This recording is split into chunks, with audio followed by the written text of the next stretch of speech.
Well, thank you, everybody. I'm assuming everybody enjoyed the film.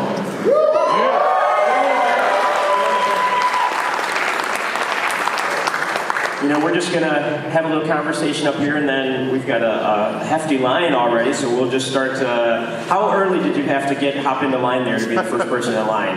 I was here about 10 minutes ago. Okay. Not really that long. Not too bad. You didn't start like 2 minutes into the film, you just stood there the rest of the... Right, yeah. I showed up about 10 minutes before the film. I'm standing here for the next 3 hours. All right, great. Well, I guess one of the first things I wanted to... is your microphone working? Is it? Oh. Okay, good. James is working. She's the first thing I wanted to ask the two of you was, you know, what does it feel like to be literally legitimate rock stars now, apparently, because... Next question. Yes, next question. So one of the things that we talked about a little bit the other day, and I think a lot of people aren't maybe really familiar with, is obviously the name of your podcast, Instagram, and everything else is Team Deakins. Like, you guys are a team, and it takes, you know, a team to do everything that you do and put everything together. And can you just talk a little bit about what this great team is like that you've had for so many years here, and how you work so closely together to really achieve everything as a power couple? Oh, we just do everything together, don't we? Like, we're together, we do everything together. I can see why it wouldn't work for some people, but we're okay being together 24/7. When we do a movie, we talk about it from the beginning to the very end. We're incredibly boring. We only talk about the film when we're working on it. James is a sort of much more of a people person than I am, so we're kind of good together. Roger would prefer not to be on stage at all and just enjoy the work that I might be on stage. I was on stage shooting Chuck Berry once. You know, that sort of thing's fine, but not like this. Wait, Roger, you shot Chuck Berry once? I did Chuck Berry, Muddy Waters, and B.B. King on the same day. Did you ever shoot the Beatles? Did you ever shoot the Beatles? I didn't really like the Beatles. Sorry about that. I was into Woody Guthrie when everybody was into the Beatles, I think. Well, and that part of that's because you got your start in music videos, documentaries, still photography before, you know, coming fully into filmmaking. Yeah, I mean, I think mainly I was doing documentaries before I started doing feature films full time. Most of the work I was doing was documentaries. Yeah. Well, we have a long line there, so nobody wants to hear me ask questions. We're just going to jump straight to the line, I guess, and we'll go from there. So why don't you just tell us your name and ask your question. Hey Roger, my name is Luke. You met me earlier today. You signed a book. You told me to present my photo in black and white. I showed you a couple of photos of mine. But the biggest question that I had was, you pay so much close attention to the way that architecture shapes the environment in this film. What inspires that? What makes you think about the way that the architecture inspires the narrative and inspires the story of the characters within specifically this film, Blade Runner 2049, or if there's any other film that the architecture shapes that? Well, I think it's like different pre-production period we had on this film as opposed to many others. Since I spent a lot of time with Denis. We spent a lot of time in Montreal when he was cutting Arrival, but we were there doing storyboards, so, you know, we would work in the mornings and he would come in the afternoons and start talking through what we'd done in the morning. That was part of the process, but then at one point I went to London and Slovenia and to Hungary. Scouting with him, and a lot of it was about scouting the kind of buildings, the kind of architecture, because everything in the film in one way or the other is sort of based on something real, like, you know, the red read Las Vegas could have been based on New York last week, but it was actually based on the Havu in Northern Africa or something like that. And everything is sort of in some way based on reality. So we scouted a lot of sort of brutalist architecture, especially in London. In London, huh? There's quite a bit in London, brutalist art. I mean, a National Theatre on the South Bank is brutalist kind of in style. And, so then, this was something actually before even Dennis Gassner came on board. We were talking about the look of the film and the kind of architecture. And also we were sort of creating a world. So in this world, what would be the architecture? Would they have newspapers? Would they have this? So we spent months talking about what this world would be. It's not like shooting a period film from the 50s where you kind of know what everything is. We were getting to create it.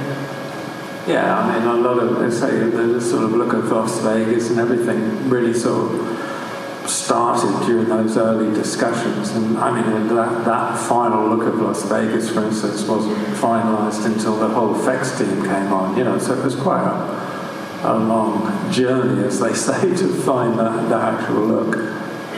We have a long line here, so we're going to move on to the next question. Thank you, Luke. Appreciate that. And maybe a little bit related to that, as far as that look, we've talked this week quite a bit about how you like practical effects, practical sets, and obviously there's a lot of special effects still in that particular film, but how you don't want to work on green screen or LED volumes. Can you talk a little bit about shooting on this particular film, on how you achieved a lot of the looks you did without, the massive use of green screen or LED volumes? I don't think we used a single green screen. I mean, obviously the shots in the film that are total CG, or maybe everything's CG except for the spinner was a kind of element that we shot an element of. But the seawall and all that, when you see it wide, is a CG. But all the stuff during the storm, when the spinner crashes in the ocean and on the sea wall, that's something that was actually constructed. We actually built a tank in Budapest on a backlot to shoot the whole scene. The tank was about 160 foot square, I think, something like that. And so there was actually remarkably little CG that for something like that. So many people have said to us, all that CG, but we were building the foreground and the midground, and just doing stuff in the background. And even when, the scene with the pink joy, the big advert where she comes out of a 2D into a 3D, we did have a big screen there. We had that footage being played back, so all the lighting was interactive. But I mean, when she becomes a 3D image and comes out, obviously then that's a CG extension of what was actually on the screen in the first place. I think all of the scenes actually had mostly foreground and midground in camera. Even when he's on the rooftop early on in the rain, I mean, even there's some panning lights, and there's a big screen with a woman, sort of like an advert in the background. That's all done in camera. All that was changed was a few spinners fly through and some very, very far background lights were added, a few shadows of buildings. The reason to do it is not only just because it's cheaper, easier, dead eye, everybody else can see what we're actually shooting, but it's actually more fun, Great. Go ahead and introduce yourself, ask your question. Oh, hello, Roger. My name is Max. So I was wondering, what emotions and qualities does this picture evoke for you?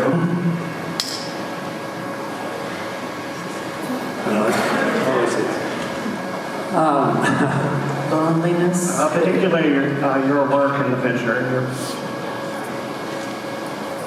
Well, I hope my work kind of is in tune with the feeling of what the character's going through, on the feeling that the character's struggling with his own sense of reality. I mean, I hope what I was doing was enhancing that part of the story and the emotional reaction you have to the story and the characters and the shots. You know, I mean, you're just trying to make it all of a piece. My emotional reaction to the film, I think Denny is a really great director. I think this film, and I think Sicario, and I think the film that I didn't work on Sandy, are three pretty remarkable films because they quite simply are about something. Thank you. All right, next question. Yeah, Roger, my name is Tank, and I guess I kind of like with the four films we've shown, how No Country and Jesse James are on film, and Sicario is sort of shot on digital. I know in the pod you talked about shooting on film versus digital. But I guess whether you're shooting on film or on digital, or like this movie, how important is authenticity to you, and like trying to, whether it's something that has CG in it, or like a shot of a character's face and making, I guess, the audience feel presence and make that world feel realistic. I think that's what you're trying to do all the time, isn't it? I don't care if it's film or digital, emotional digital. I think that's a kind of completely non-argument, really. It's what you point the camera at, the framing and how you light it. And also, I think that we try and shoot things the way we want it to ultimately look like, not to fix it later in post, but to get it on the day. Those are all the filmmakers in the room applauding. Yeah, I mean, even Blade Runner, I think, there were a lot of fact shots coming in, so we had to stay doing the final DI for about 3 weeks, I think, but basically we did the timing of 5 days, probably. I mean, that's usually what we spend on a film, is like 5 days, because we basically shot it the way we want it. I think Sicario we did in 3 days. Yeah, but then we sat around and waited for the visual effects, so you end up spending a couple of weeks. But yeah, I mean, you're trying to immerse the audience in the story. I don't know what else to say, really. Yeah, you're not trying to create flash images for the sake of flashy images. I'm not using. The only film that I've used I've used kind of specialist lenses now and again. Jesse James is the only example that stands out as being a specialist lens. Otherwise, I don't want to be aware of the lens. I want the image to be as sharp and clean as I see with my eyes. And you're trying to immerse the audience in the story. So what I'm trying to do is just that. It's trying to be as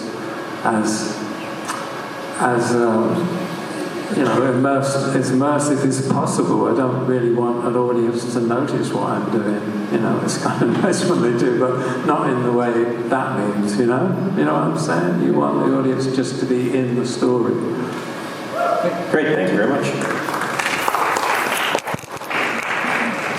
Go ahead. Hi, my name is Leopold. Mr. Deakins, as your career is going on, you started to work with directors whose resumes are much shorter than your own. How have your working relationships changed over your career, and as that sort of dynamic has grown, and sort of the legend of Roger Deakins has become this thing that it is? I think the only thing that's really changed is you're a little more confident. A little more confident. And basically what you're always looking for is collaboration with the director. So no matter if the director's never done a film before, but you're going to work with them as a director, you still are obligated to create their vision. So you're still working with the director. The first film I kind of admit to, though I did a couple of others, but the first feature film that I admit to was with director Mike Bradford in 1984, but this was the one we did together before that. And it was the same way as I worked with Denis, obviously not as extensive prep as on this film, but on Sicario it was the same way. You spend a few weeks talking through the script, just, talking about whether do you need that dialogue even. You're talking through the scenes and talking how you want to visualize it. And then you spend time scouting locations, and then you try and match it up and figure where you're going to have to compromise or where you're not going to compromise because of budgets and time and everything else. So I don't think the way I've worked now or worked with Sam, say on the last film, or with, say, Mike Radford all that time ago in 1983, I don't think it was very different.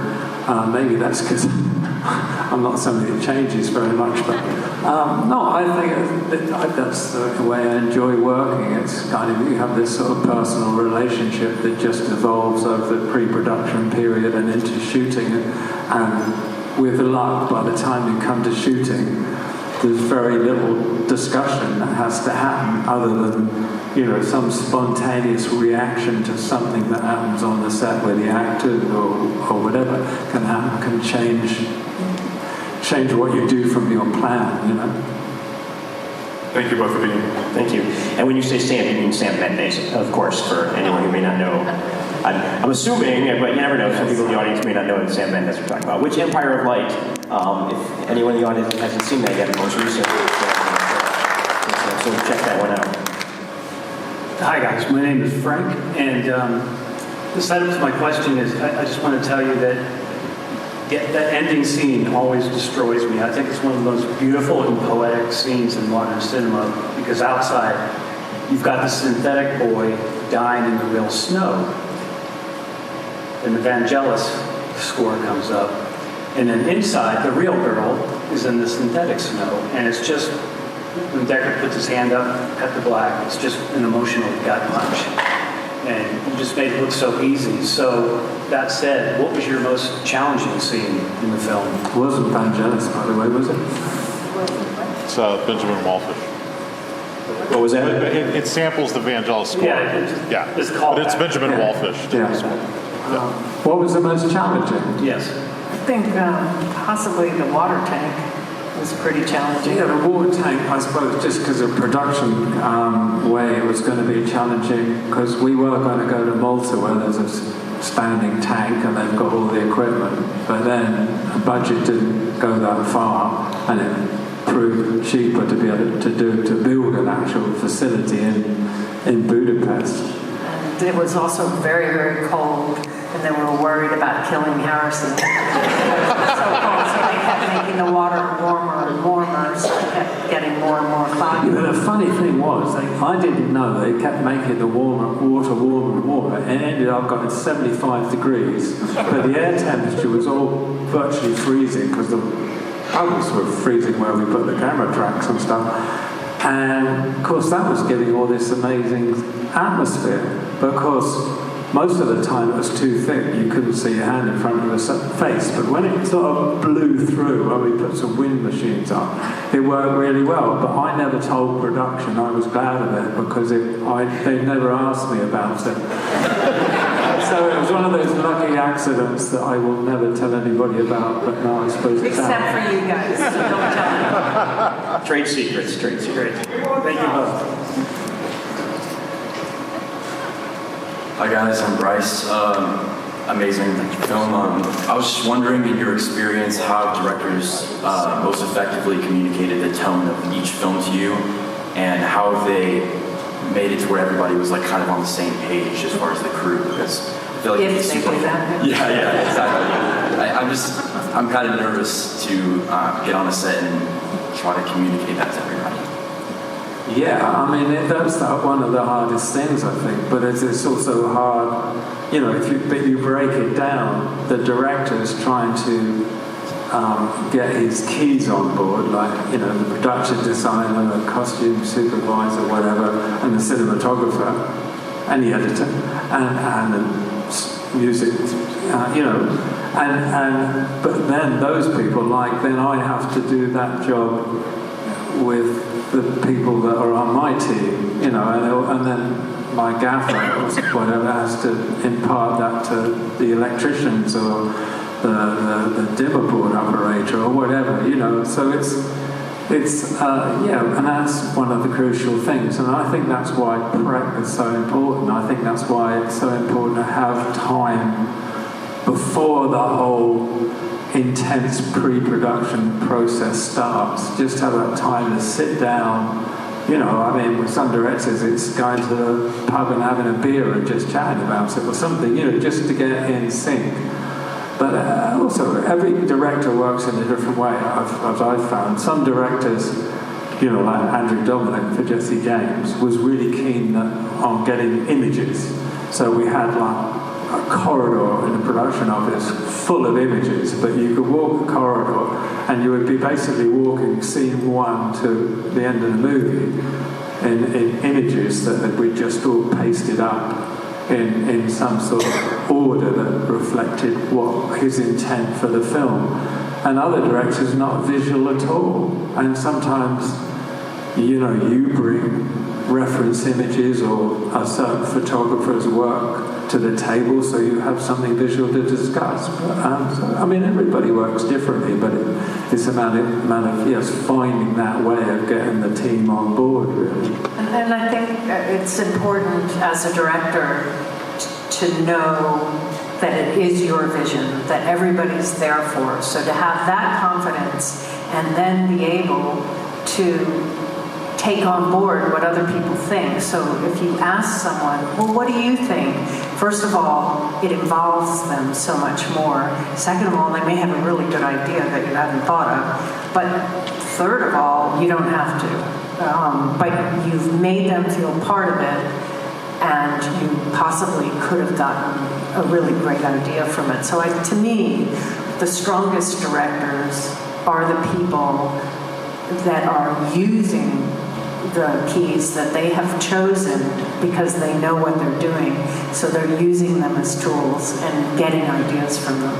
Yeah, we've been lucky. I hear tales, and I've experienced a little bit where the director thinks you're trying to take the project away from them.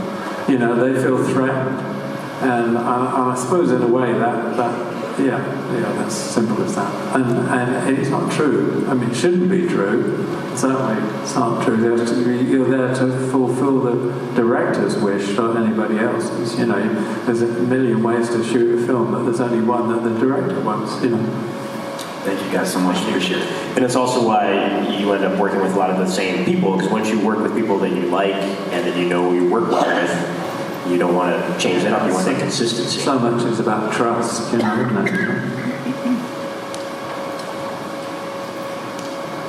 Hello again, my name is Kate, and my question is,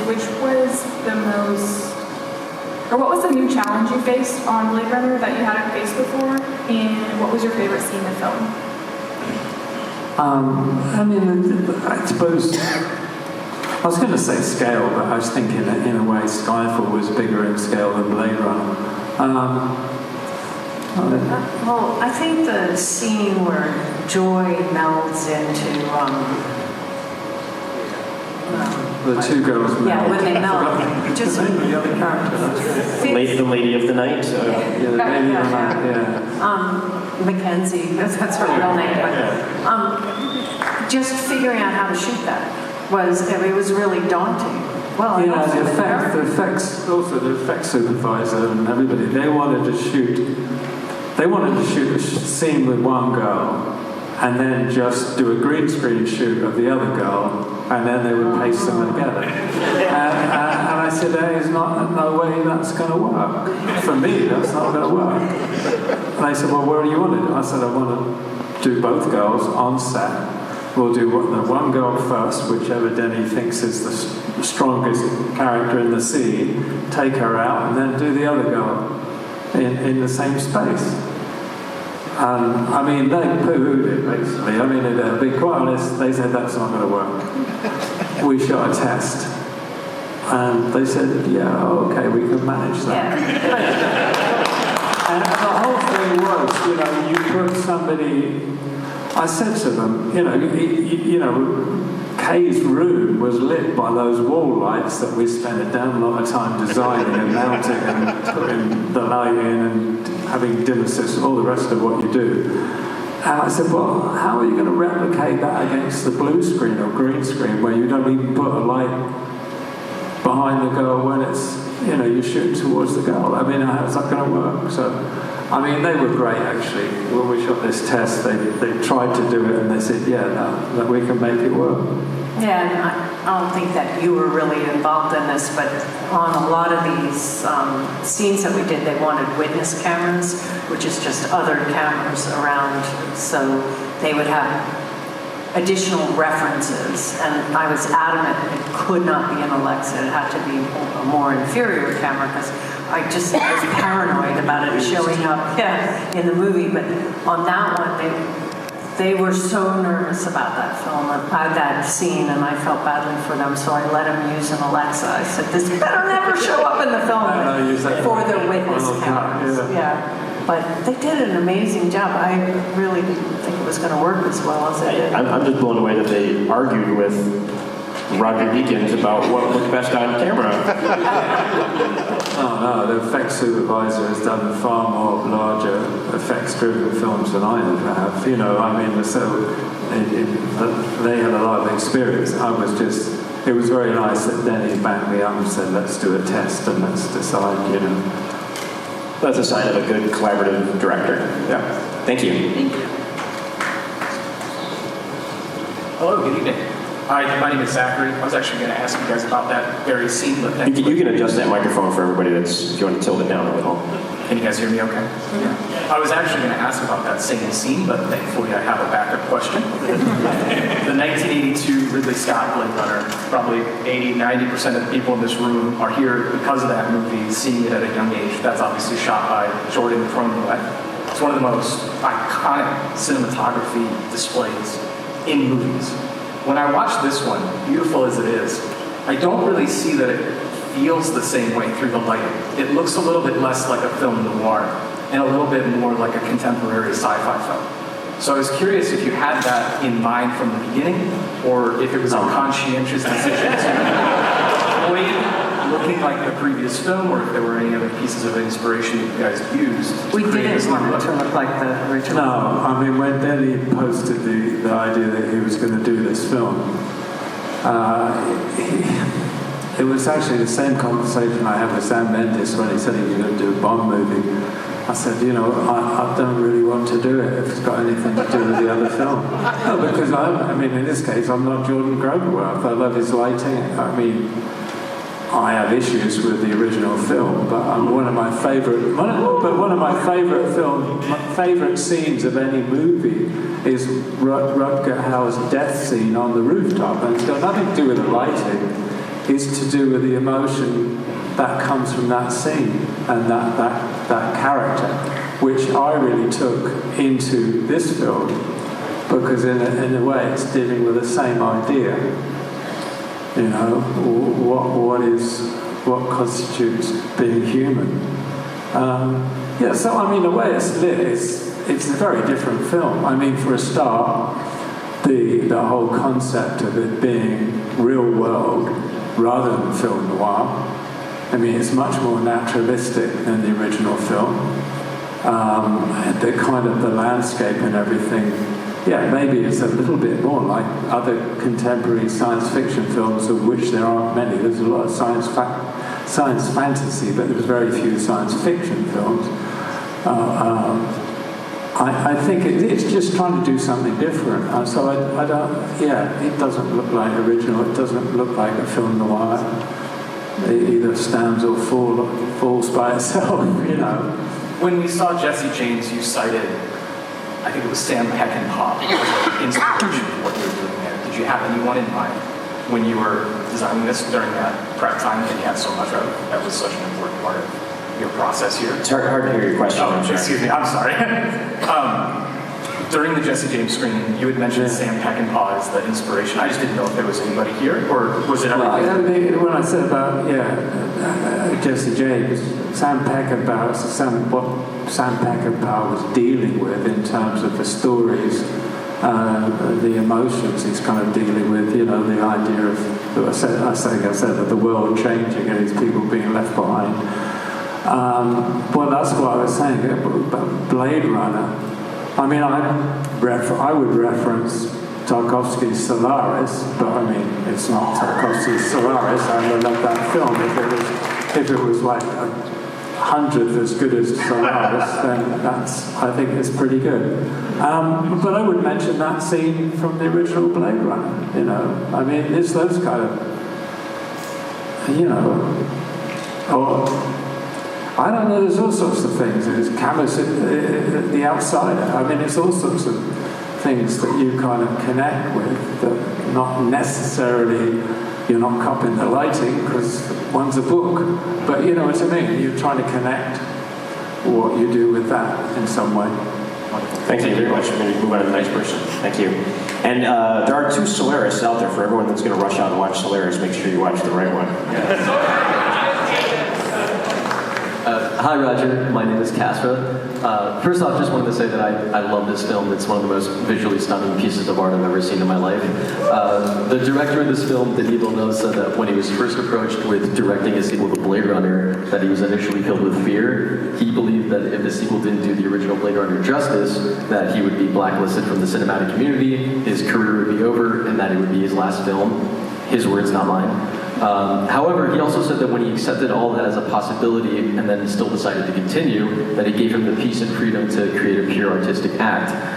Roger, you said in a roundtable to the Hollywood Reporter that this was an opportunity you couldn't say no to, but I was wondering if you went through the same process that Denis did. Was there any point in the making of this movie, either early on in the months where you spent storyboarding all the way up to post-production, where you really had to contemplate the consequences of possibly falling short, but then decided to continue? And if so, was there a certain peace or freedom that you felt because of it?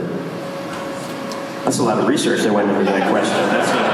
This guy spent all week getting ready for this question. Hollywood Reporter, we're good to go. Not a week. No. The past month, actually. Okay, good.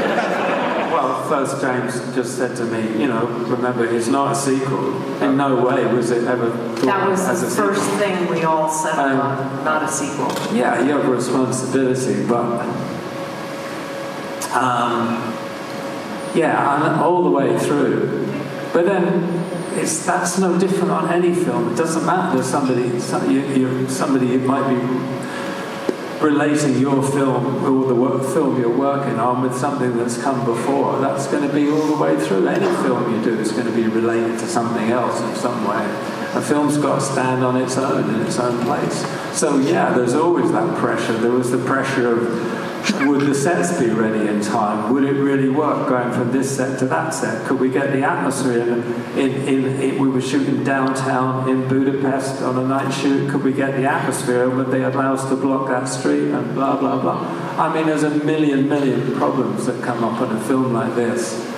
And yes, all the time you have doubts. And I still have doubts.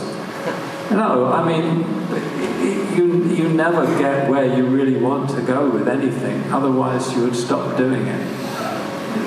Everything is built on something that's come before. Thank you very much. All right, we're moving through here. We only have 75 more people to go. Hello. James is just pointing out the prisoner shirt. Thank you very much. Hello, my name is Clinton. So between all the films that you've done, my favorites are this, Prisoners, and Oh Brother, Where Art Thou? Between each one of these films, I feel they have a drastically different color palette, with this one being a lot of neon colors, be it with when we see Joy and like the big pink hologram, or like all the Vegas sequence in this like bright orange and reds. Prisoners being more of dark, muted tones, and then Oh Brother, Where Art Thou being a lot of warm, earthy tones. What is it that makes you decide the color palette of a film before you start shooting it? It seems to me that it's quite obvious, but I mean, but I don't know. You kind of read a script and you talk with the director.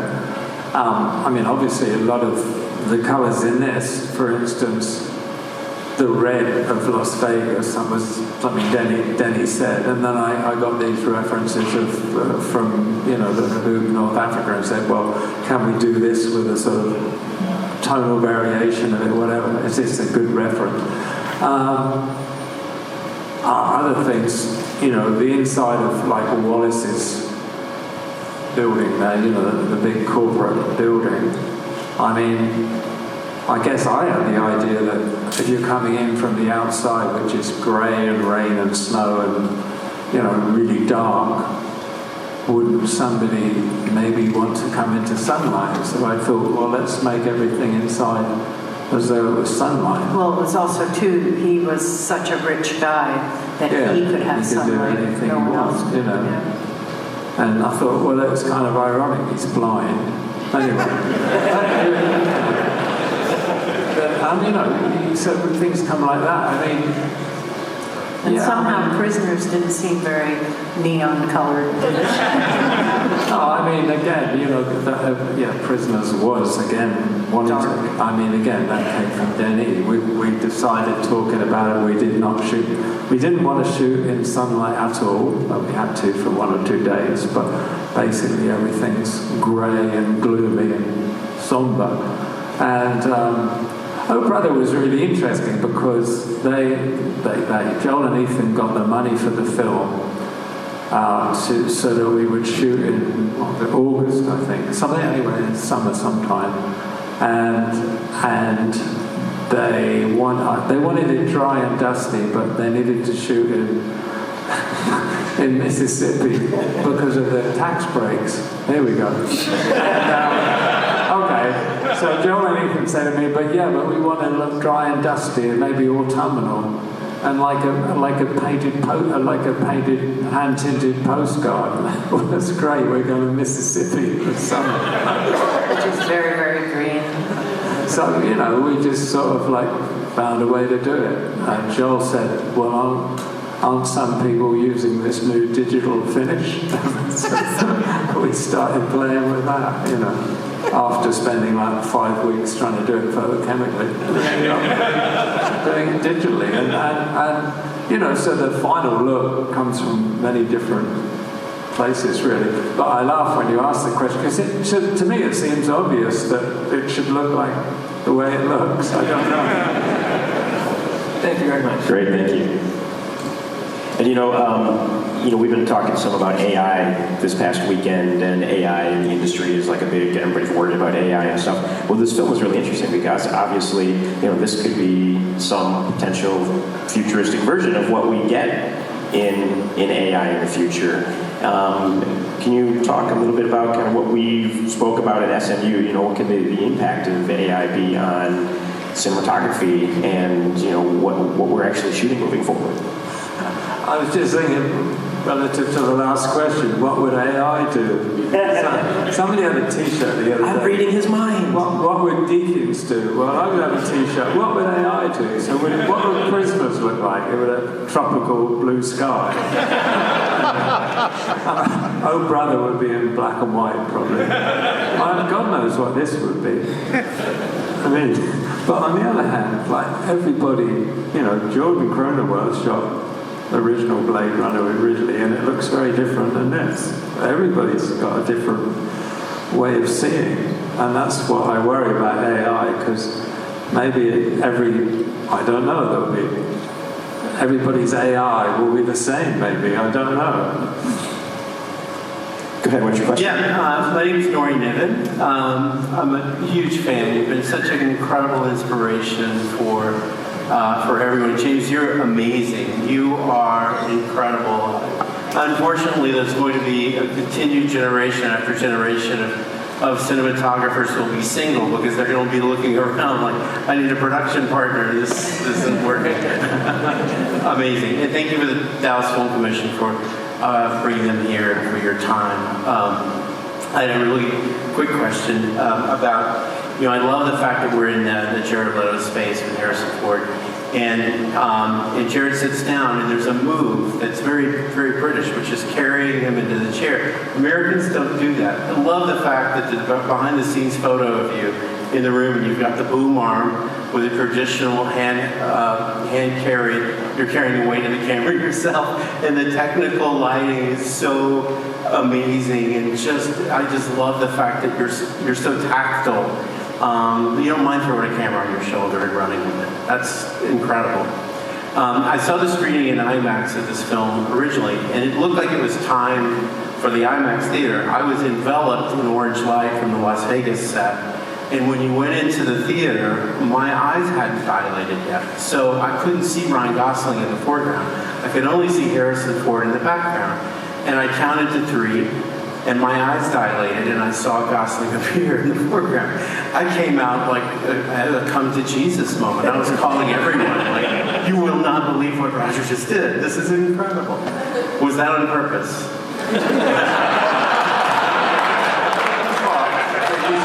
Jesus. Definitely not. Sorry, we won't go there. Thank you. As far as humping the camera around, it's because I come from documentaries. I always operate, and I just love being by the camera. And I find it's really nice looking through the eyepiece because nobody bothers you. They bother my wife. Amazing. Thank you. Thank you.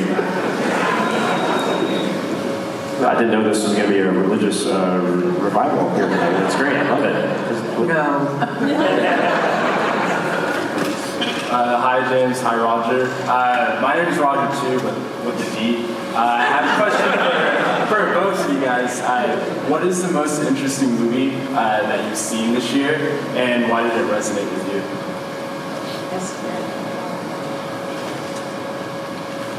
Roger with a D has Roger without a D stumped for a moment. Find that really hard.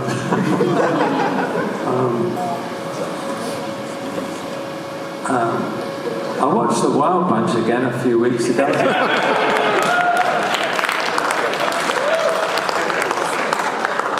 That's a good one. I also watched Stalker, actually. Yes. Well, recently,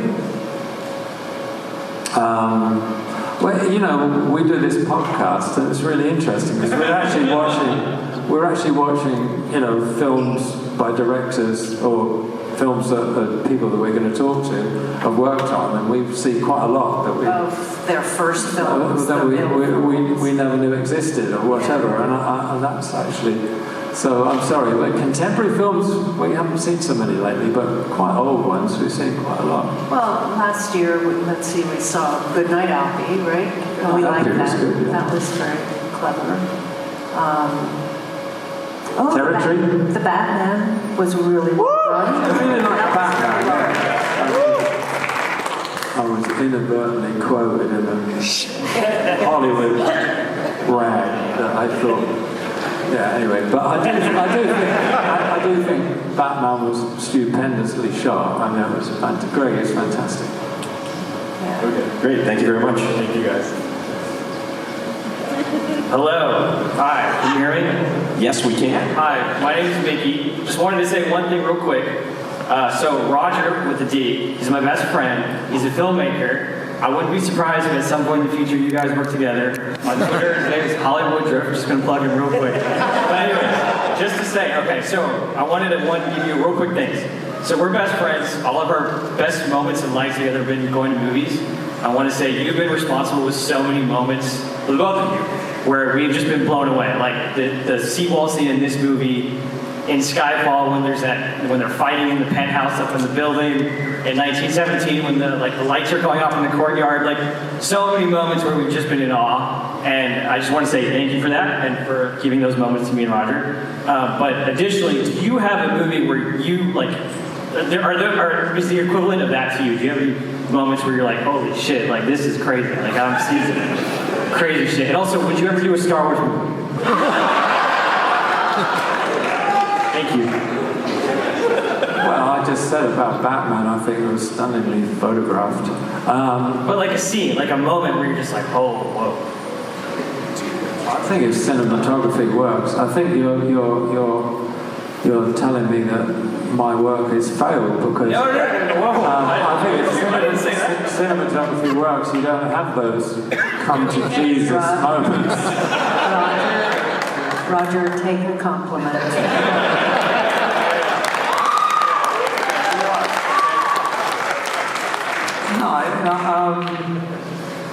No, yeah, of course. I mean, I'm impressed with. There's a large number of cinematographers now that do really fantastic work, and yeah, I mean, you could be watching. I mean, we would like watching Scandinavian noir detective series, and some of them, sometimes they go, how the hell did they get that? That's really beautifully shot. You know what I mean? And it can be anywhere, you know? True. Okay. And also Connie Hall has always been a huge inspiration. Yeah, And we recently I mean, saw In Cold Blood, which is an amazing film. True. Beautiful. Yeah, In Cold Blood, I think, yeah. But I mean, also we did Fat City, which also blew me away. I mean, there's a lot of films when before I was even thinking I could be in cinema in any way. There was a lot of films that blew me away. Peter Watkins' War Game, which was shot 16mm, kind of black and white, grainy. And that's like your pen, and you're like, oh yeah. I just thought it was just so powerful. Yeah. I mean, it's the combination of the image, the cinematography with the story and what the director's trying to get across. Yeah. And when that works seamlessly together, you don't really notice it. You know what I mean? You're just drawn into the thing as a whole. For sure, I appreciate that. Thank you so much. Thank you. I hope everybody's taking notes on their watch list later. Wild Bunch, Scandinavian Noir. Where do you find Scandinavian Noir? Like if you wanted, if I were on Netflix, Yeah. you can find it on Netflix. Yeah, All right. look up Nordic Noir. Nordic Noir on Netflix. The 3 N's. Cool. Howdy, y'all. My name is Aaron Garcia. I guess. Yeah, there's a fan question. So my question is with regards to blocking and staging of scenes. As cinematographer, how significant of a collaboration is there between you and the director to accomplish these matters? And is this something that varies scene from scene, film to film? Thank you. Yeah, it definitely varies, doesn't it, from scene to scene, film to film, director to director.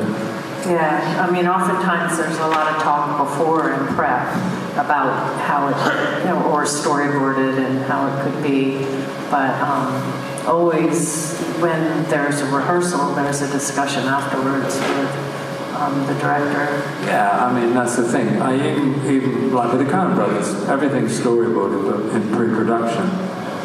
But there's always a blocking rehearsal with the actors on the set on the day, on the morning of the shoot. And yeah, I'm always there. Yeah, and maybe suggest things and things done differently or whatever. It's that sort of exchange. And I think it's been like that. Every director I've worked with. Well, I mean, the only time that didn't happen was in 1917. Well, because we did that all in prep. Because the shot had to be the shot. I mean, it had to be worked out in advance of the day of the shoot. The day of the shoot was then just a technical challenge for the actors and the team to capture what had already been mapped out. And the thing is, when you're blocking on the set, oftentimes the director is looking at the performances and all of that, and the cinematographer is standing there and thinking about the shots. So the director does turn to the cinematographer afterwards and say, well, what do you think shot-wise? Often. Thank you. Hello, my name's Sam. I do stuff with cameras. I have 2 questions. That's great. So my first question is, obviously Blade Runner is, an epic in scale and a very big film. I would like to know your thought process in capturing those types of scenes versus the first scene where Ryan Gosling and Bautista are like in such an intimate space. It's a very intimate scene. What was your thought process in that versus such a vast scale? And then the second question is in the scenes with Jared Leto, and you're in these brutalist structures with rammed earth and the water caustics and all of that. For some of the scenes, you'd be walking through a hallway and the shafts would go all the way through, just for that specific shot. But whenever you're, wider, there's a lot of light moving around. Was there a system in that, or was it just like the shot looks cool, so, we made it happen? I think I just thought this shot looked cool. No, not really. Maybe a different one. No, I mean, my favourite, interesting, you mentioned the Sapper Morton's farm scene at the beginning. It's my favourite scene in the whole movie. And it's also, I think, about the last scene we shot in schedule. And just because it was always a cover set. And also remember going into it before we shot it and looking at it, none of those windows were there. Yeah, there was a set, it was interesting. It was like a full set with a door and this yellow door because Denny wanted this sort of plastic yellow light coming in. And but there was no windows. I thought that's not really going to work because he doesn't have any lighting inside, so we're not going to see a lot. It'll be easy to shoot, but it won't look very good. And anyway, so we cut the set apart. No, we put some windows in it. What was I thinking? I mean, the whole thing about I'm joking about the windows and that, but I was thinking of those silhouettes. I was thinking, I want something really dark, but dark doesn't look dark unless you've got light to contrast it with. So I wanted that kind of feeling of the silhouettes of the windows and this light only creeping into the space, and then make a real point of the yellow at the door. Anyway, I was rambling on about that. How do I look any differently with a scene that's got a larger scope? I don't. I think that was that I just it's about the characters, about the relationship of the characters within the scene. Whether it's like two guys fighting on top of a tower block in Skyfall or something, it's still about the relation of the characters, and that it's not. It's about putting them in the space. I don't think I'm approaching any different. I think one of the hardest scenes in this film was when Ryan comes back and he's kind of like debriefed or whatever. He's in the white room. Well, we didn't know what to do with that. I mean, I say we, Denny and Dennis and I, we've been through all the other sets. When the android is birthed, that was a hard set. We came up with something. What are we going to do when he comes back and he's in the police station, he's getting downloaded or whatever it is?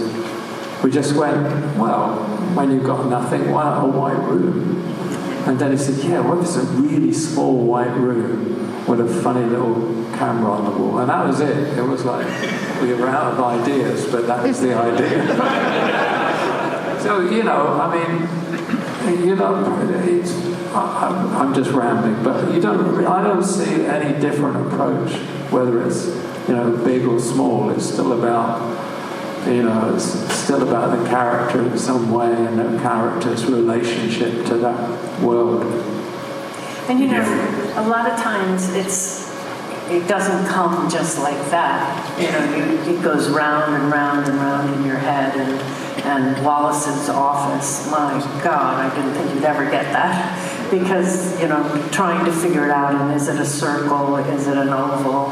And as I said earlier, I started with the idea of, okay, if Wallace's building is kind of like sunlit or something, but the sun moves, so it's all got to move, which sort of dug myself a hole, really. And so I tried to bring that. There's a couple of scenes where it doesn't move, but I tried to bring that into it, just as a kind of like, somebody said, well, the film's not got noir elements, but to me that was a noir element, of this strangeness of this light just kind of moving. Okay, it's not shafts of hard light and all that stuff, but it has this kind of strange atmosphere, I think, because of the light moving, the shadows on the wall coming up, All right, thank you. Sorry, we question. I'm just doing. Was there a parallel between scenes with that, where the light was moving a certain way, and maybe in another scene it was moving a certain way because of that, or was it just? Just each set, had had to do it in a different way because each set needed to be lit differently. I mean, the one space that appears twice with different lighting, I just wanted to get the feeling of one being night and one being day, which it was outside. Obviously, it doesn't relate inside, but I thought, yeah, but he would have one for day and one for night, you know.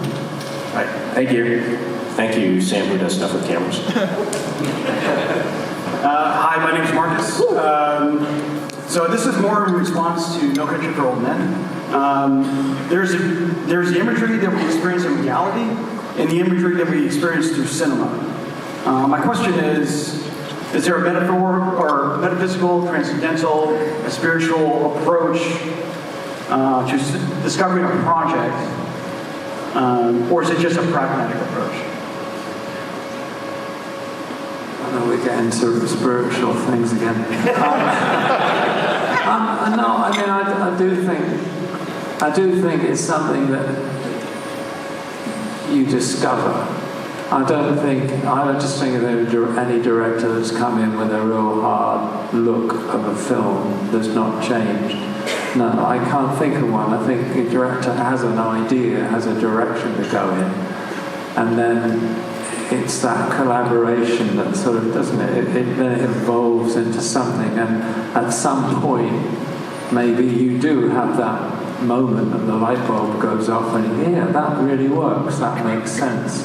And I think that's one of the things we love about what we do. You know, you have those, you might think of something for weeks and weeks and then wake up in the middle of the night and go, yeah, why don't we do this? You know, the person next to you.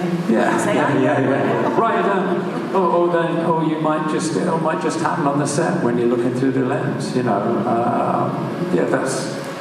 I don't know, the process these things happen. That's what's exciting about it, really. I don't think there's any...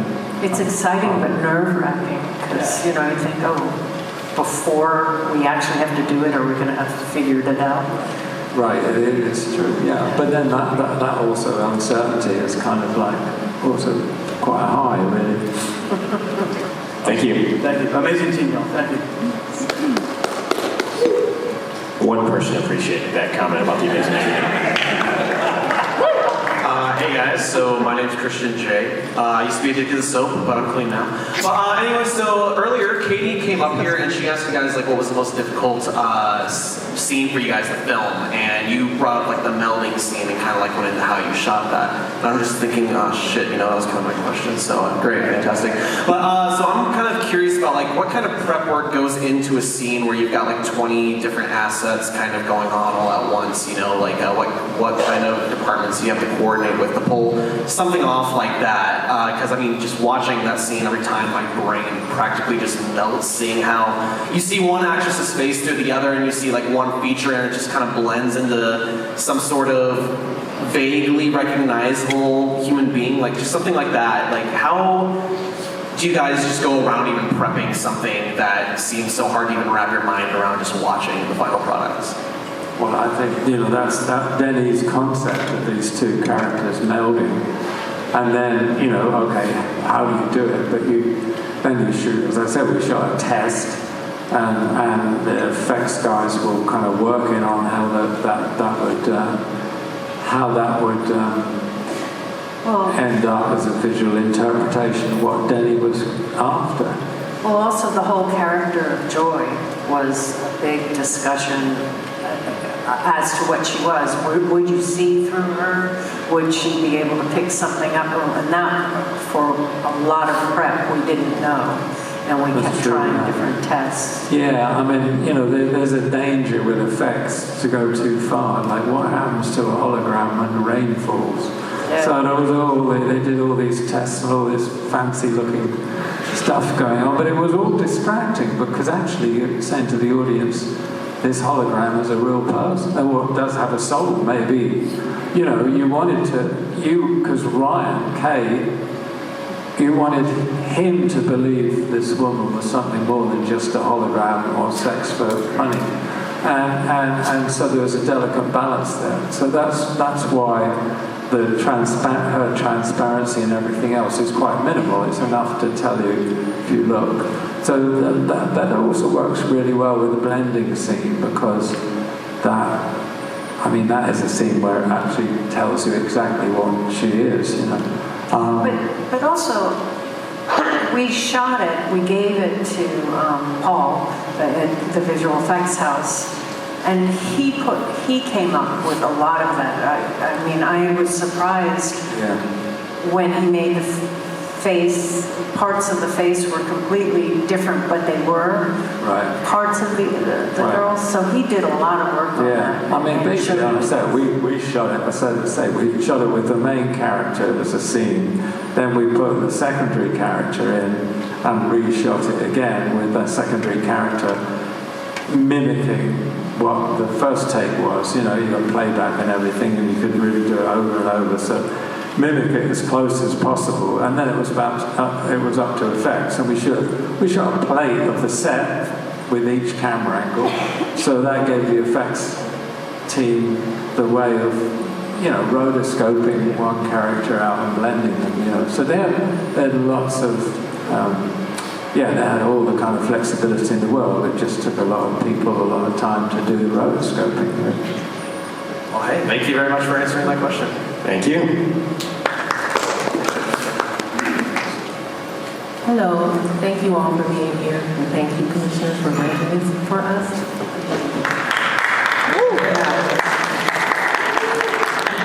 My name is Demetria Glover. My question is, you kind of alluded to this already, but how often do you allow budget constraints to either hinder or influence your original vision? And if so, is there any one film that stands out? Is there only one Any one film that stands out? Where budget constraints maybe affected what you wanted to do. With limitations comes inspiration. That's a great responsibility. We always tell ourselves that. I mean, the budget is a real thing. The problem occurs when there is a certain budget you're trying to stick in with, but then the director wants something much bigger, and really the producer should be telling the director, calm down, but the director's saying to us, but I want this. So that's a problem, because how do you make that happen? But budget is always a concern, so you think, we put more of the budget on this scene and then find another way to do it much less expensively on this other little scene? Well, you talked about the Vegas sequence in this one. Maybe relay that story about what happened with the casino in Vegas with Elvis and the musicians on it. Yeah, I mean, I think it is. I was going to mention that because it's all about finding a way to do it the best you can for the time and the money you've got. I mean, I think that happens on every film. It doesn't matter what scale it is. As I said once before, as soon as you pick up a camera, you're compromising. I mean, there's no way it's not a compromise in some way or the other. There's the Vegas show with Elvis and all that. We're in a production meeting, and it was like, we spent all the money on these other sets, and the effects on this is going to go over, and the blending of the two girls is going to cost so much. So what are we going to do for Vegas? We haven't got a location. How are we going to shoot it? And I said, we've got any stage. We've got a free stage. They said, we've got one stage. I said, we just black it out. I'll just light it. Like, it's a show. Well, you don't have to see any background. Now, that might not have been exactly what the production designer wanted, or Denis really. At first instinct, they wanted this very glamorous, Las Vegas gold and red background, sort of wall and doors and all the rest of it. But we ended up with just black backing on the stage walls, and it's all just done with lights and, some modular furniture and a stage, that's freestanding. So, you make something work with what you've got and the time you've got to shoot it. I mean, actually we spent a lot of money getting a lighting company to program all the lighting. We had this whole stage of lighting that went for whatever the length of the scene was, and it was all programmed out. And that took a lot, because there's a lot of different variety in it. variations of the lighting, but it was all programmed. We actually shot the scene in less time than it was scheduled for, because we'd done all that prep, you know, even though we'd spent a lot of money on it, we saved a day shooting, you know. So, yeah, you just find a ways to make it work. And as James said, I think if you didn't have restrictions, you wouldn't have something to react against. You know, if somebody came to the producer, came to you, everything you want, go anywhere you want in the world, I'd be lost. I think any director would be lost, really. I think. Thank you.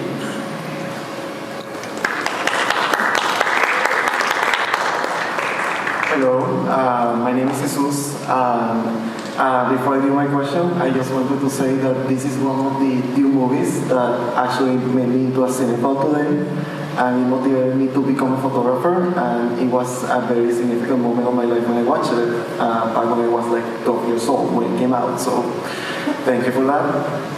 My question is about something that you were talking about earlier, but I just want to elaborate a little more on that, which is you were talking about how it's in a way important to not make the director feel like you're taking over his film. And as a cinematographer, you are also an artist yourself, and you want to make the films in which you work to feel like you are adding something and that in a way you are part of it and it's your work.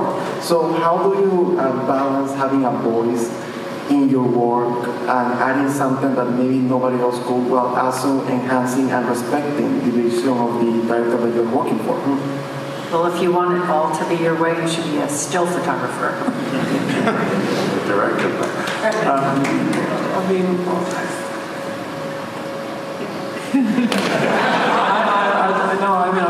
I don't know what to say. I mean, I thought about directing a number of times over the years, but I actually love what I do, and I feel that I do make a contribution, and some films that might not be as apparent in others, but I think I do contribute to the final look of something in every film I've worked on.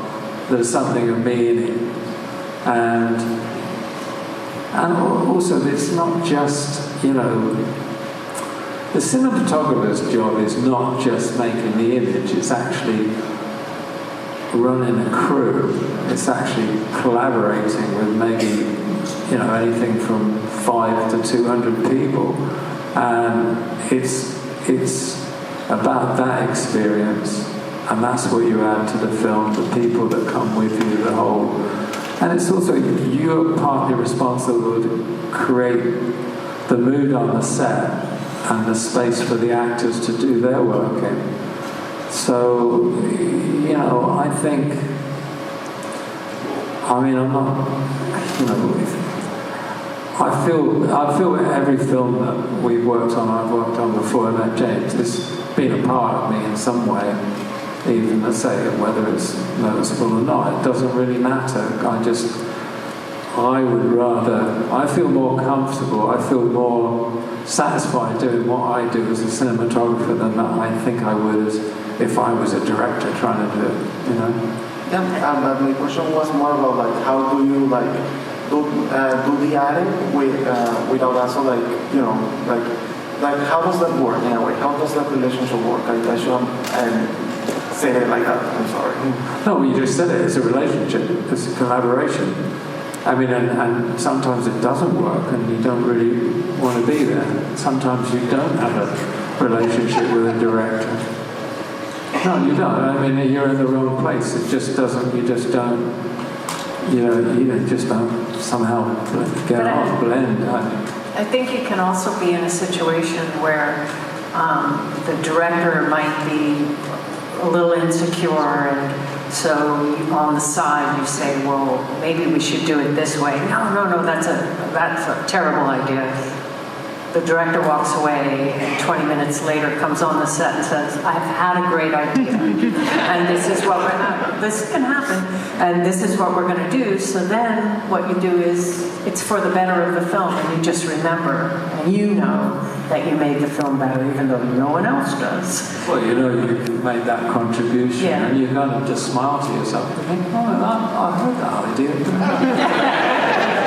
It's fine. I mean, ideas come from anybody, any direction. It's the final product that matters, and who cares where it came from? If you, I mean, you just kind of feel, yeah, I'm part of that movie and No Country for Old Men and movies that I really think have something to say and are more like the films that led me to be part of the film industry in the first place.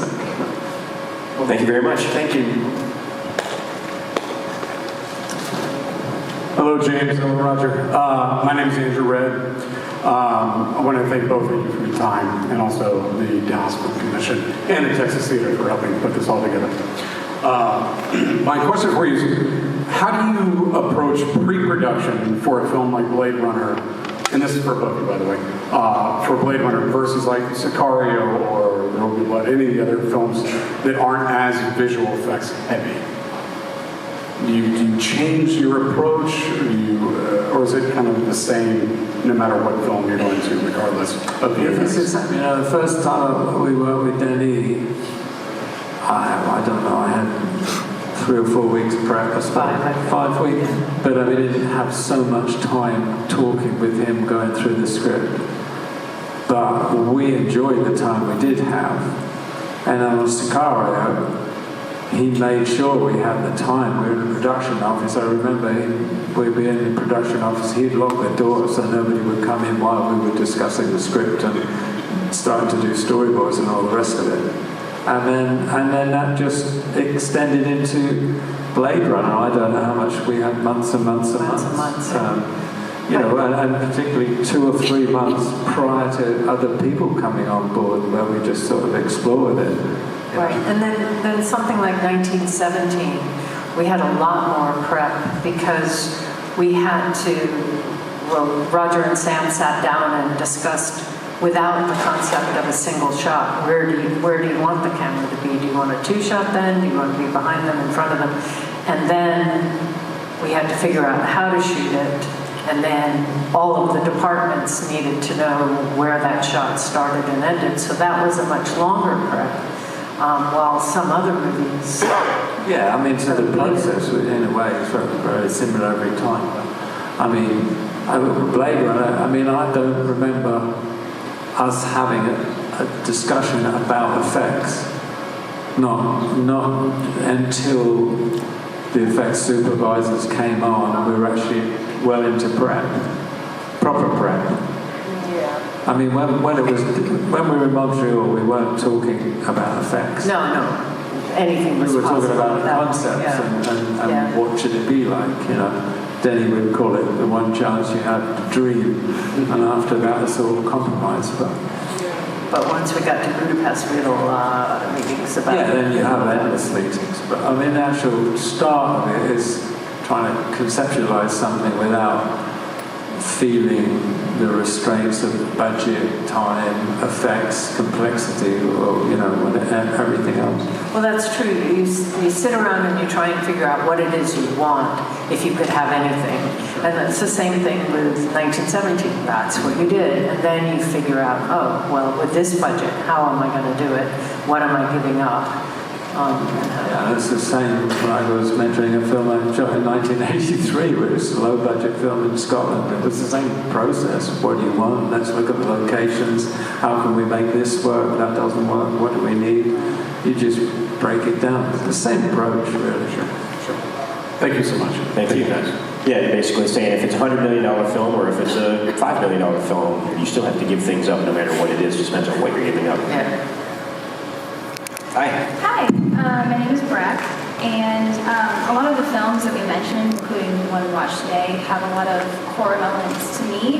A lot of Blade Runner, Sicario, Prisoners have a lot of these kind of horrific themes to them, even if they're not necessarily considered a horror film. And I was wondering from the both of you if you had any particular favorite horror movies themselves, and have they ever inspired you at all in your own work?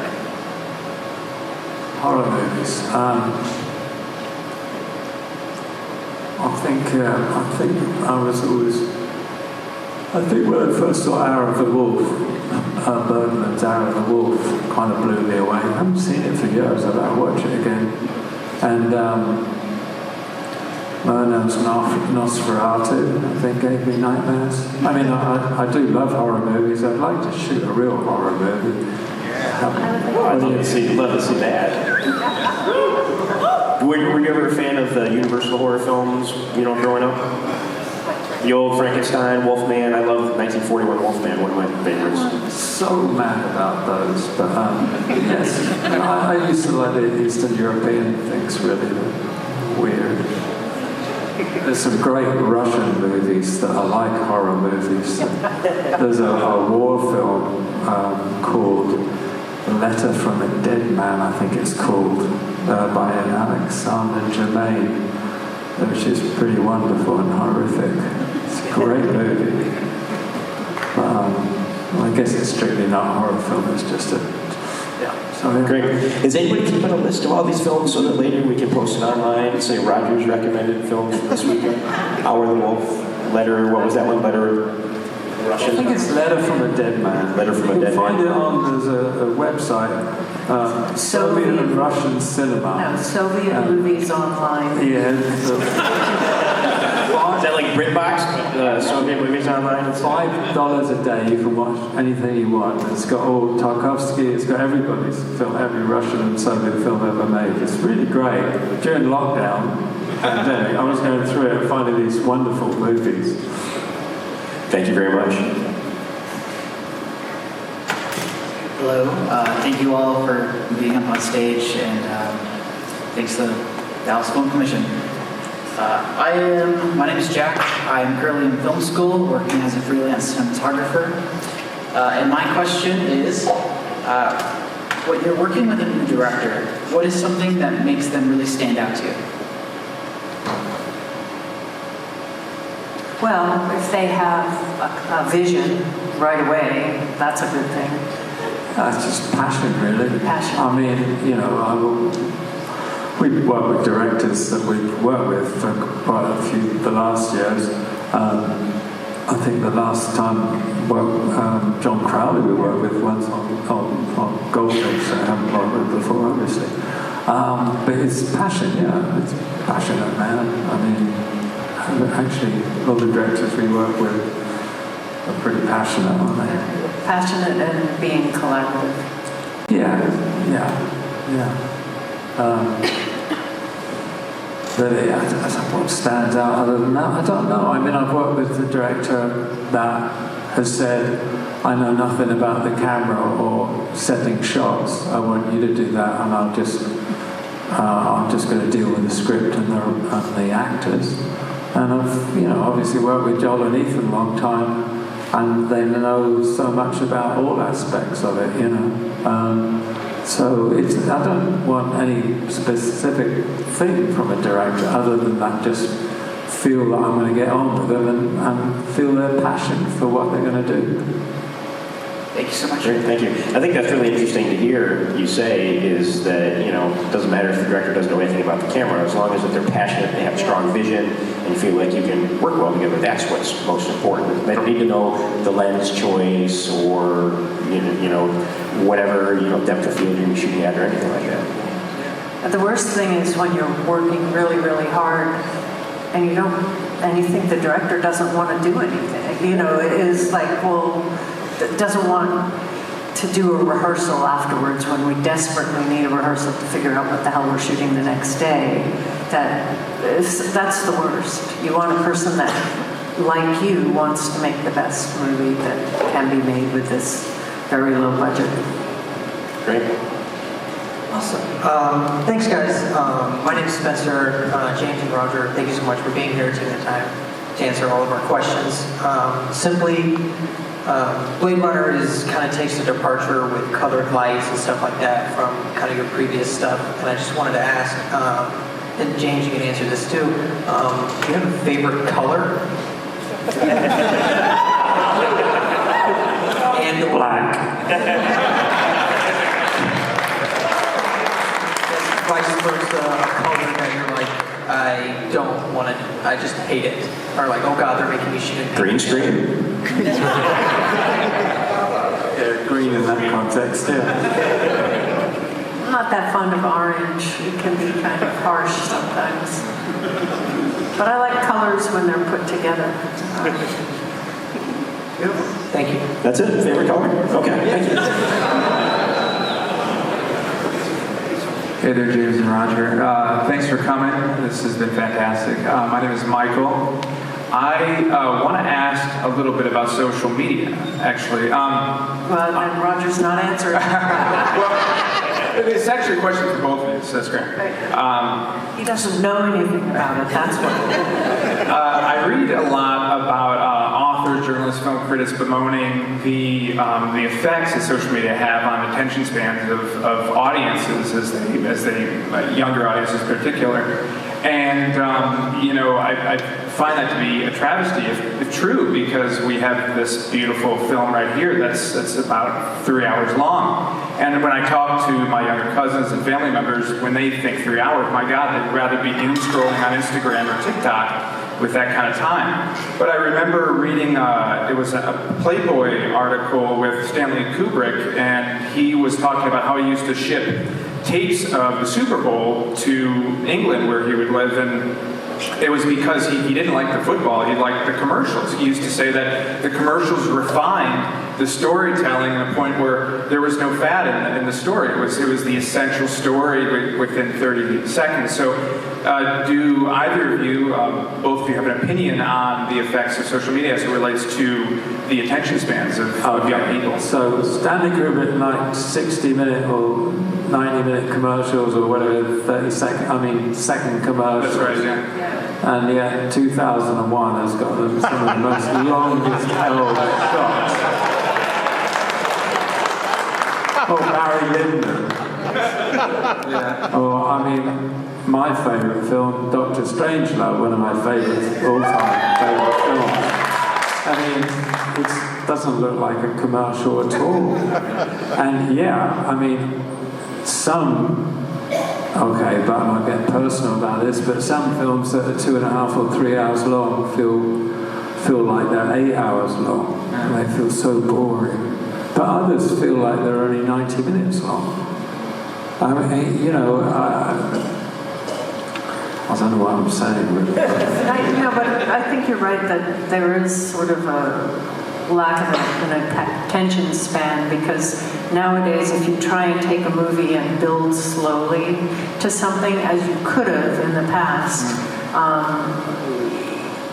a lot of people will reject it and won't like it because they just want to know, like a Marvel film, this happens and this happens, then this happens, and that's what they're comfortable with. So I don't think there's a change. Yeah, I think there's a difference between filmmaking and narrative storytelling. See, I think filmmaking is, whatever it's Dr. Strangelove, or it's Tarkovsky's movies, or it's Kurosawa, or it's Alan Rene. I could go on. That's filmmaking. But most of what we're seeing now, which has been, I think, driven by by people's attention span and by commercials and commercialism, is just kind of narrative storytelling. And what it ends up being is a lot of talking heads. I don't think that's filmmaking. I think there's a whole world of filmmaking that is kind of wonderful and wondrous. Yeah. But we haven't scratched the surface yet, and I don't see many people still scratching. Yeah, so I tend to agree with you. Is there anything from short form that you think has positively affected cinema? Well, short films are great because it's like a short story. You have to tell that story. It's a discipline in a way. Okay, thank you. James and I were just talking about how Roger's starting his new TikTok account coming soon. You're looking forward to it. Keep an eye out for that. Thank you. A lot of selfies with Roger on TikTok, dancing videos, and more coming soon.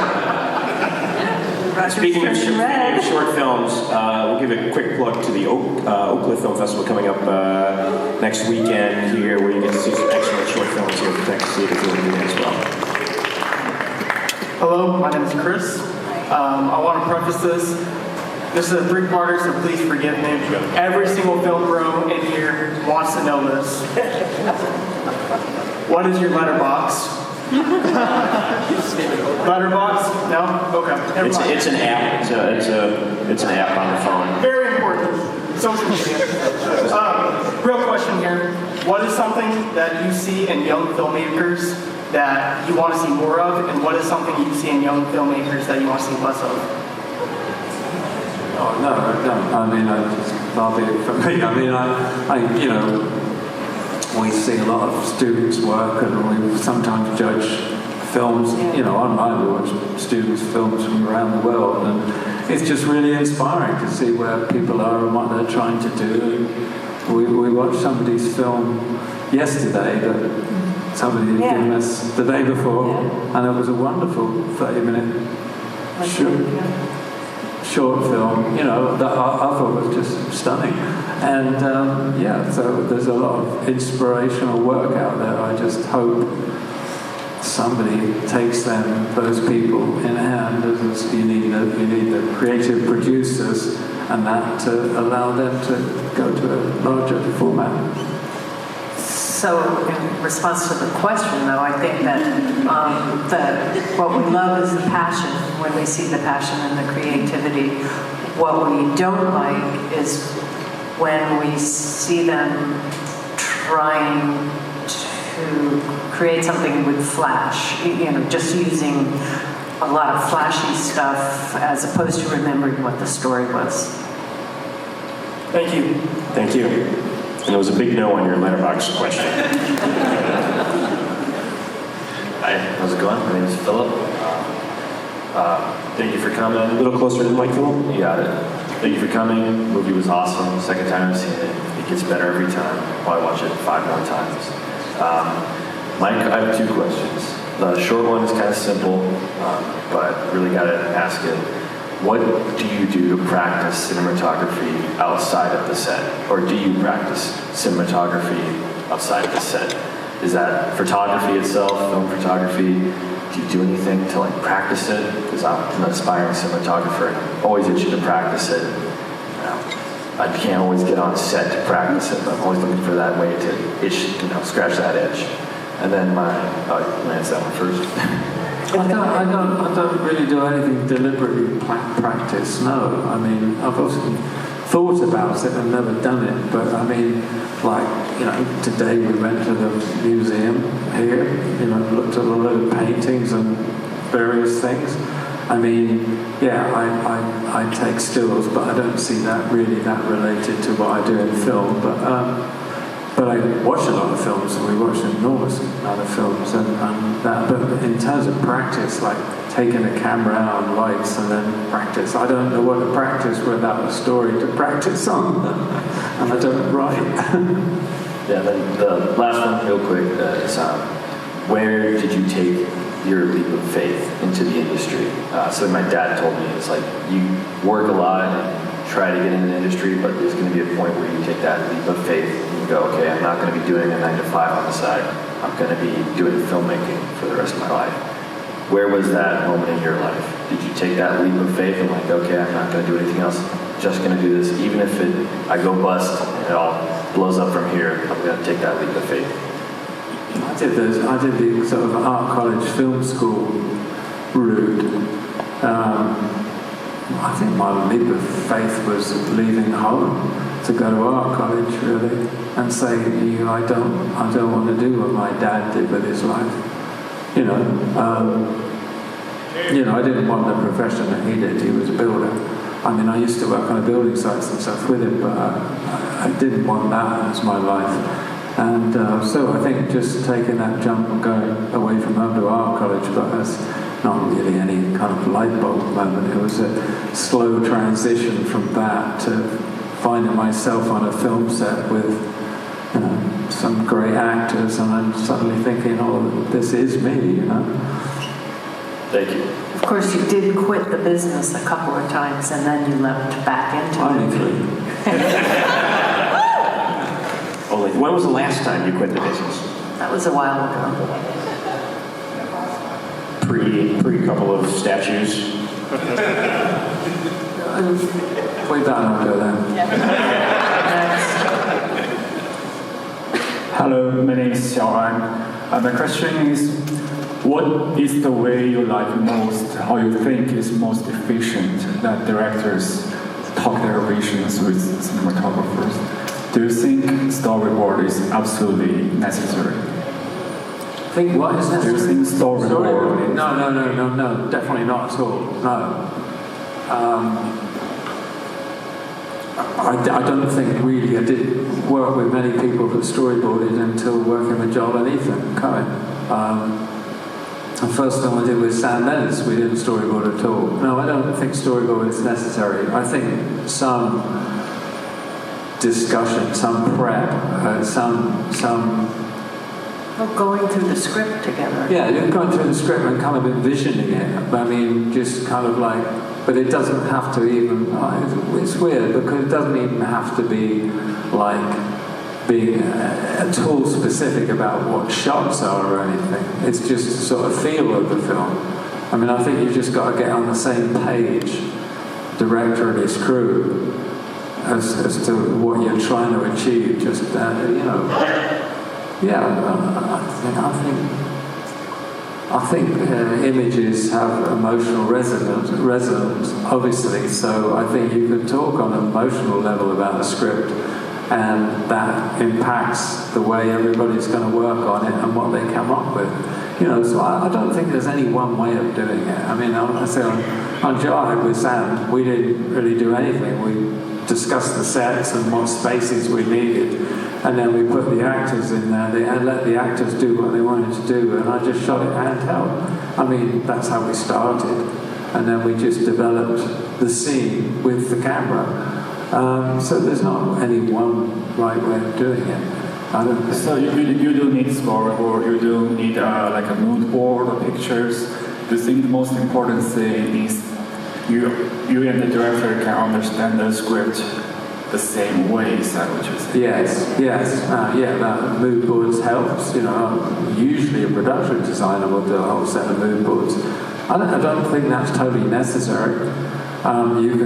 You can discuss imagery by, you know, each bring in sort of a photographer's work that you like or something, just as a starting point. You might talk about other movies, but I found that's a real rarity, talking about other movies.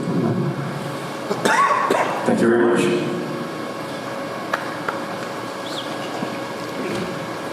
Good evening. Thank you both for your time. I have two quick questions for both of you. The first would be, is there a piece of literature that in particular either of you feel like would be interesting for you to adapt into a film, to work on? Like if a director came to you with that book in particular, you would jump at that opportunity.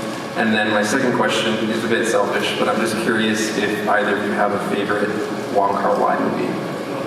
Favorite, what was it? Wong Kar-wai movie.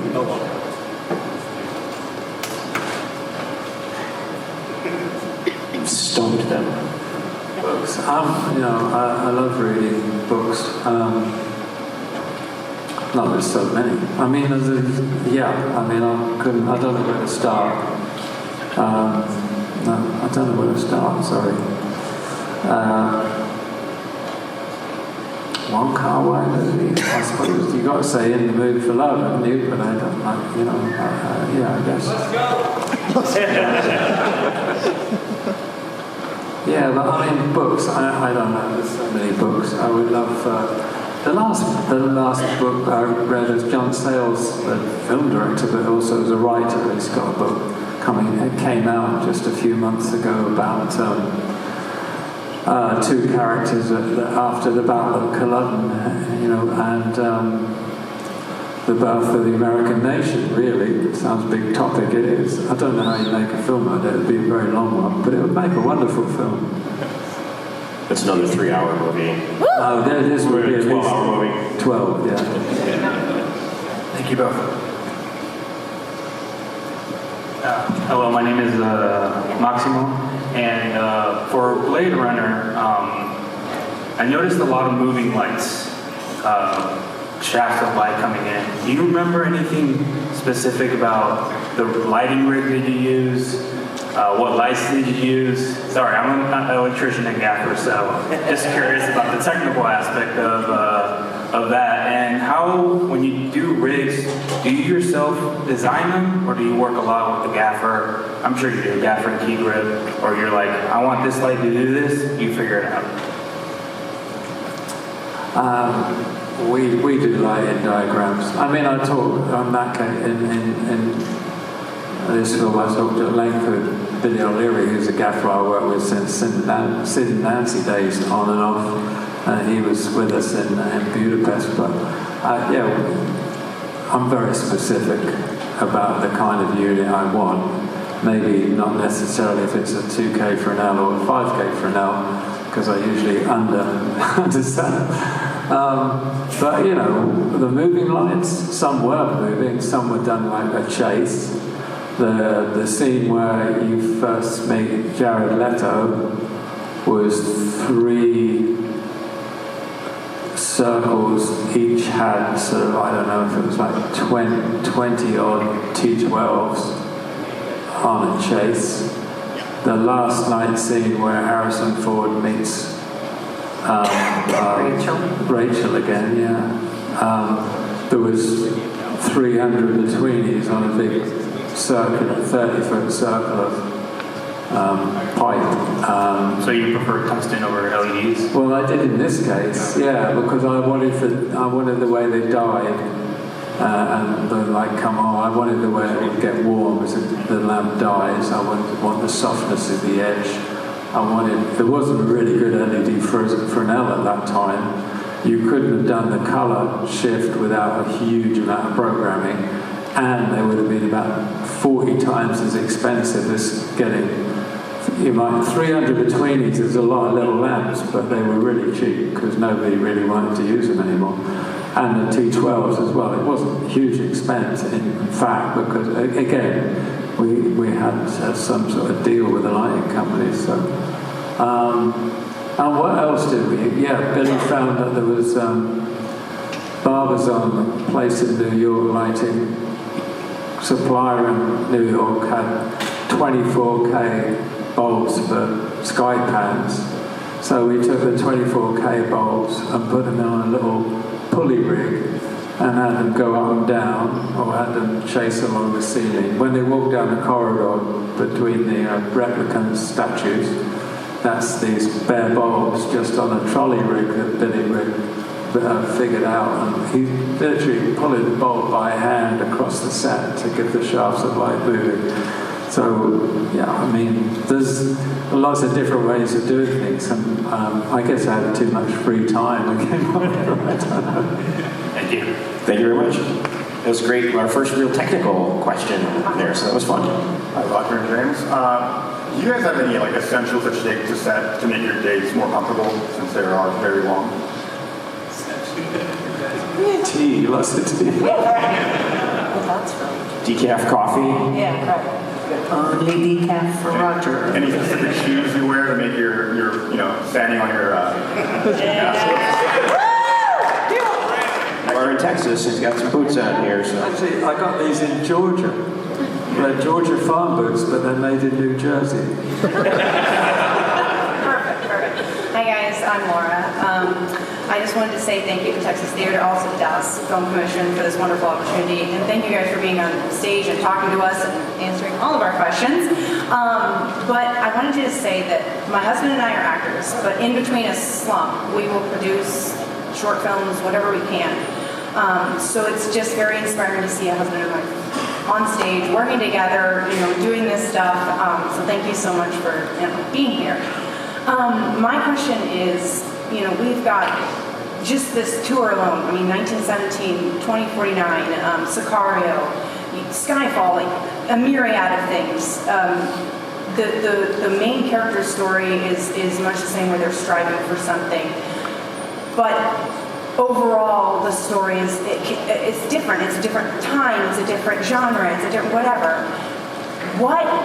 What is your first step when you get the script, or when the director comes to you, or whatever? What is your first step in preparing for a film? Whether it be 1917, whether it be Sicario, what excites you? What begins that journey for you guys? Well, we read the script first and see whether it appeals to us. And if we like it and it moves us, then we talk to the director before taking the job to make sure that we're all on the same page, because maybe they want to do something completely different. And Yeah, then it's really about it's really just, just building that relationship with the director before even. I mean, obviously, you read anything, you read a script, you read a novel, you visualize it in your head, but you try not to kind of like settle on anything until you've had a discussion with the director, because the director can have a different interpretation. Right. And it might be one that, excites you, but it might not. It might be one that doesn't excite you. I mean, I went for an interview once with a director, and the first thing they said is, I want this to look like Shawshank Redemption. I mean, I couldn't have been out the door more quick. Because every film should find its own visual kind of space, really, I think. Anyway. Thank you guys so much. I appreciate it. Thank you. Hi, my name is Ricky. Thank you so much for answering all these questions. My question is about the future. You've achieved so much, the impact on cinema, the book you just published, and the way you guys engage with fans of your work. And I just wanted to know, are there other mountains you want to climb or adventures you both want to go on collaboratively that you haven't yet, whether it be professional or personal? Everest would be good, actually, but no. Well, we're doing a podcast that's really sort of taken off. It's something we started just before the pandemic, and it just sort of has taken off in a way that neither of us expected, really. and we actually have 2 other things, but we're in the midst of trying to figure out whether it's going to work or not, so we can't really talk about it. So so it's kept us really busy. And there's no film projects at the moment. I don't know. We do hope that we'll be offered something and we'll be out there again. But Pretty sure that'll happen. I don't know. I really don't know. But I say it's the podcast is really interesting, I think, and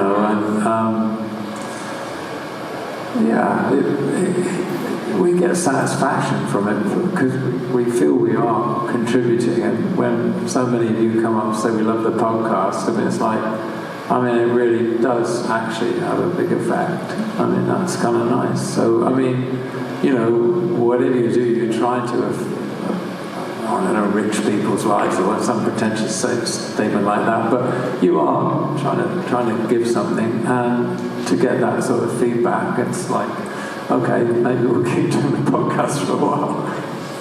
Please do. It definitely enriched a lot of our lives. So thank you. Thank you. All right, we're coming up on the last questions here. This better be good. Hi. From an artistic and a storytelling perspective, if my memory serves me, Denise Villeneuve and the Coen brothers. Can you go a little closer to the microphone? Yeah. From an artistic and storytelling perspective, Denise Villeneuve and the Coen brothers, if my memory serves me, have pretty restrained romantic scenes. And I was just wondering, I think I prefer it, and I was just wondering if you could help me make something that's not published. What went into those decisions from the director? Restrained, you mean? Romantic scenes, yeah. They don't have sex scenes. Well, I would say, the one that, like, you watch something like Euphoria, and they're kind of like taking it to the nth degree on steroids. So I think I prefer it this way. I was just wondering if you could help me understand what goes into those decisions. It's like they don't also have unnecessary action scenes. They don't have flashy lighting. They don't have ostentatious camera moves that are just there for themselves. If it's not part of the story and there to sort of serve a purpose, there's sometimes you think, well, some of the Coen brothers' violence is really very, very vivid, but then you look at Quentin Tarantino's work and think, no, it's pretty mute, really. Well, the thing about their violence, when it is really vicious, it's done so quickly, it's almost over in the blink of an eye, and it feels so real. that it doesn't feel gratuitous in my head anyway. Because sometimes I do kind of worry about violence in films. I don't like it at all. But I mean, sometimes it does make a point, and but generally sex scenes are there to sell a film, aren't they? They're not really, I don't know. I mean, most of them I find quite there for commercial reasons and not much else. I don't know if they think like that. I've never talked to either the Kynes or Denny about that in particular. I mean, Denny's not prudish about any of that at all. Actually, some of his films have quite, I wouldn't say explicit sex, but like one of the first films I shot, 1984, there's a scene where the main two characters, a man and a woman, are sort of naked in a room and wandering around. And you don't think about it. You know, so it's all context, isn't it, really? But there's also the fact that when the studio and the director agree to do a film, oftentimes there's a discussion about what the rating's going to be. And so that actually comes into play in that it's a lot easier to get the rating that they want if they don't do heavy sex scenes. So. Yeah, and there's also the conversation about how many action scenes you have to have in your movie. You know, I mean, it does happen, you know. Well, that's because there actually is a person in the studio that says, okay, so you have Benicio, this is Sicario, Del Toro in this film, so that's a 3.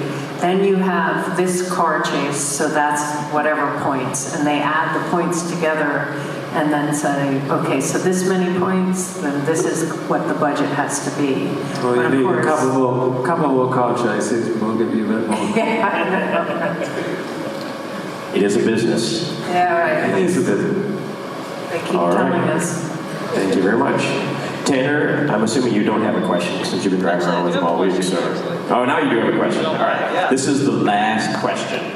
So No make it no good, pressure. Tanner. No pressure. All right, thank you guys. First, thank you for sharing your first time here in Dallas. It's really an honor to be with you guys and to ask you this final question for the night. So my question is, what would you say is the big difference between shooting a film in Europe or with a European crew or a crew in the UK versus a crew in America? Because I know that through this documentary I watched called Alien, and it's talking about James Cameron. He was frustrated about how the crew needed to take, I think it was like this, like they had to take lunch or tea time at a certain time of day. And is that something you experienced, or is that something you experienced while you were filming in Europe versus?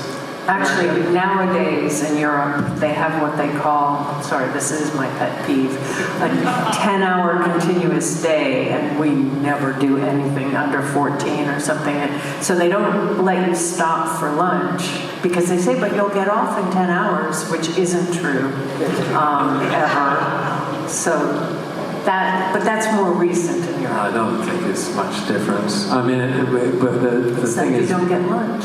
either side of the Atlantic, it's about the crew you have with you. You know, it's about the team that you choose, I think, and the way they want to work. I mean, I remember doing a film in about 1986, and I remember working 90-odd hours in a week.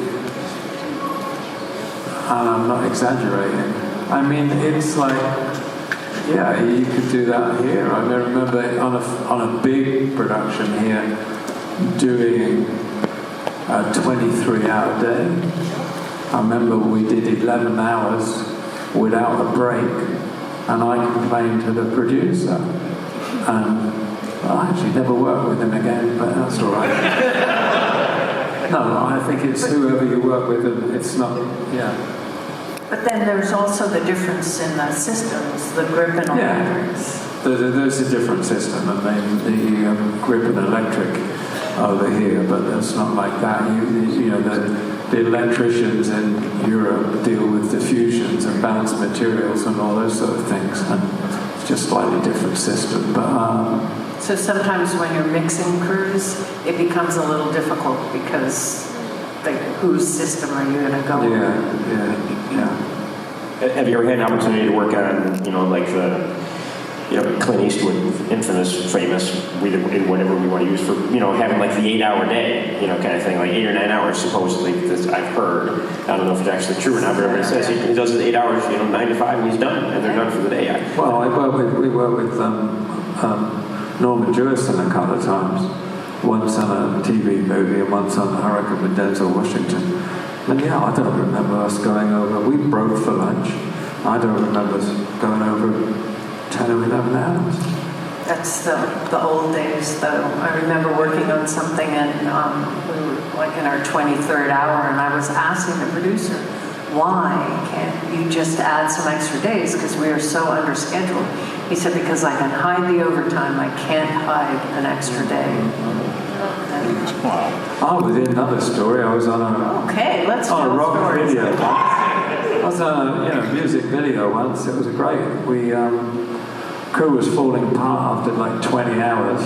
Producer came on set with a suitcase full of money. Oh, okay, we'll go on. I don't know how long we worked, but it was a good old 30 odd hours, I think, or something like that. I don't know. All right, well, hey, it has been an amazing, how many days have you guys been in town now? You got to town Wednesday, 17. right? Wednesday, Thursday, Friday, Saturday, Sunday. So we've had you here for a long time. I think I can speak for myself and Andrew and Texas Theater and everyone here that we appreciate you not just being here this evening, but for all week that you've been here and all the things that you've done with, talking to the students at SMU and women in film and then the podcast that you've done with us and this evening. It's all been amazing, and we're very, very grateful. Thank you so much for having me. Thank you.